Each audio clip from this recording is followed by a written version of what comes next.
নমস্কার বন্ধুরা, সবাইকে জানাই অনেক অনেক ভালোবাসা। আজকে যে রেসিপিটা তোমাদের সাথে শেয়ার করতে চলেছি, এই রেসিপিটা কিন্তু দুর্দান্ত লাগে। হ্যাঁ, আজকে যে রেসিপিটা শেয়ার করতে চলেছি এটা কিন্তু পুরোটাই মাছের। তো বাই দ্য ওয়ে, আমি চৈতালি আর তোমরা দেখছি চৈতালি লাইফস্টাইলে নিত্য নতুন রেসিপি। আজকে রেসিপিতে থাকছে কিন্তু চারাপোনা মাছ আর ফুলের রানী ফুলকপি। তো আজকে কিভাবে করলাম এই রেসিপিটা তোমাদের সাথে তো শেয়ার করব। তার আগে এই রেসিপিটা খেতে কিন্তু ভাতের সাথে দুর্দান্ত লাগে, আর রুটির সাথে তো জাস্ট চুমু। তো চলো কিভাবে করলাম রেসিপিটা তোমাদের সাথে শেয়ার করা যাক। চলো ঝটপট ঝটপট চলো। প্রথমেই দেখো, আমার যেহেতু মাছটা আগে থেকেই ভাজা ছিল, সেই কারণে কিন্তু আমি যখন মাছটা রান্না করব তখন কিন্তু জাস্ট হালকা তেলে ভেজে নেব। আর এইদিকে দেখো, আমি কিন্তু ছোট মাছ নিয়েছি, তোমরা চাইলে বড়ও নিতে পারো। তো একটা কড়াই বসিয়ে দিয়েছি, আর কড়াইতে কিন্তু তেল গরম করার জন্য তেলও কিন্তু ঝটপট দিয়ে দিলাম। ঠিক আছে, তেল যেহেতু গরম হয়ে গেছে তার জন্য কিন্তু একটা একটা করে মাছও আমি দিয়ে কিন্তু ভেজে নেবো। যেহেতু আমার আগে থেকে মাছ ভাজাই ছিল, এর জন্য কিন্তু আমি হালকা ফুলকা জাস্ট উল্টে পাল্টে একটুখানি ভেজে নেবো। তো এদিকে দেখো, আর চারাপোনা মাছগুলো কিন্তু খেতে কিন্তু দুর্দান্তই লাগে। তো এদিকে আমার কিন্তু মাছ ভাজা তোমাদের সাথে কথা বলতে বলতে কিন্তু কমপ্লিটও হয়ে গেছে। এবার কিন্তু একটা পাত্রে তুলে নেব মাছগুলো ছোটপট করে। তারপরে দেখো, মাছ তোলার পরে কিন্তু এখানে আমি কেটে রেখেছি একটা বড় দেখে ফুলকপি আর আলু। তারপরে কেটে রেখেছি কিন্তু মাঝারি সাইজ দুটো পেঁয়াজ, আর এইদিকে দেখো টমেটো কুচিও করে কিন্তু রেখে দিয়েছি। আর মশলার ভিতরে দিয়েছি কিন্তু পেঁয়াজ, রসুন, আদা আর হলো কাঁচা লঙ্কা। তো এদিকে আমার মশলা বাটাও কমপ্লিট।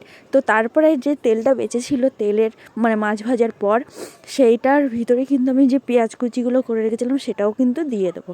তাই কিন্তু ভালো করে একটুখানি ভাজার পর তারপরে যে ফুলকপি আর আলুটা রাখা ছিল সেটাও কিন্তু দিয়ে দেবো।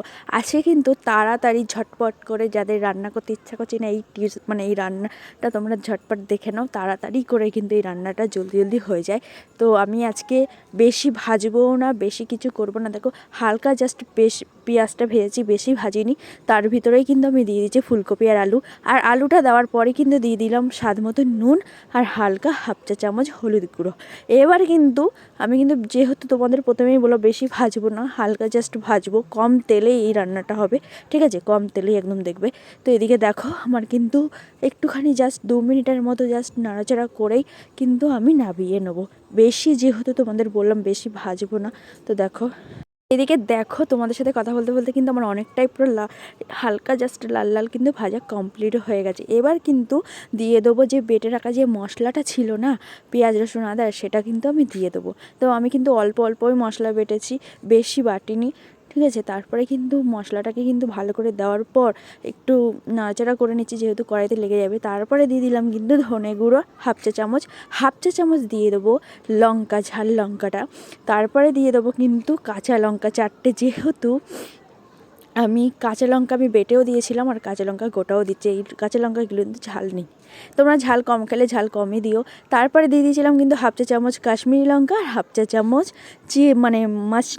মাছের মশলা। তারপরে দিয়ে দিয়েছি স্বাদ মতো নুন, আর লাস্টে একদম দিয়ে দিলাম কিন্তু টমেটো কুচি।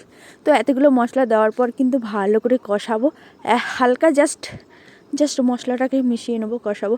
তারপরে কিন্তু যে মশলাটা বেঁচেছিল সেই মশলাটা কিন্তু আমি হালকা জাস্ট জল দিয়ে নাড়াচাড়া করে কিন্তু আমি দিয়ে দেবো।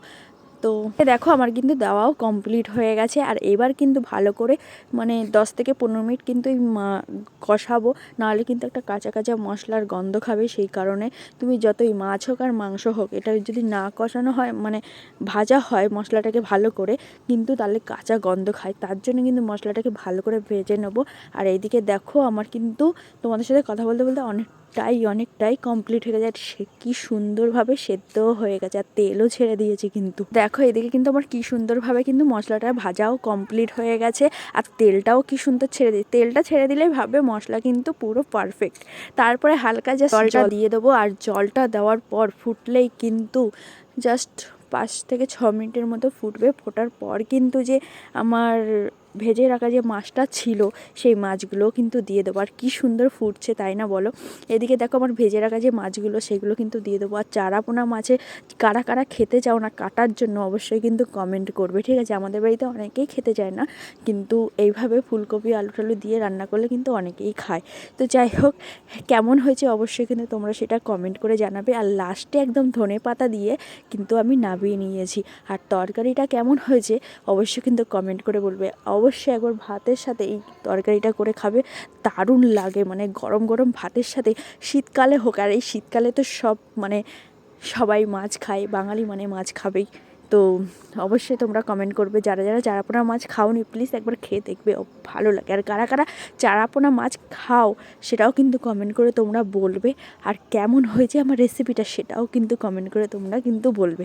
তো যাই হোক, যারা নতুন বন্ধু আছে প্লিজ চ্যানেলটাকে সাবস্ক্রাইব করে দাও আর আমার পাশে দেখো। আরও নতুন নতুন রেসিপির সাথে তোমাদের সাথে দেখা হচ্ছে। আজকের মতো সবাইকে টাটা করছি। সবাই ভালো থাকবে, সুস্থ থাকবে, আর সবাইকে অনেক অনেক ভালোবাসা। টাটা।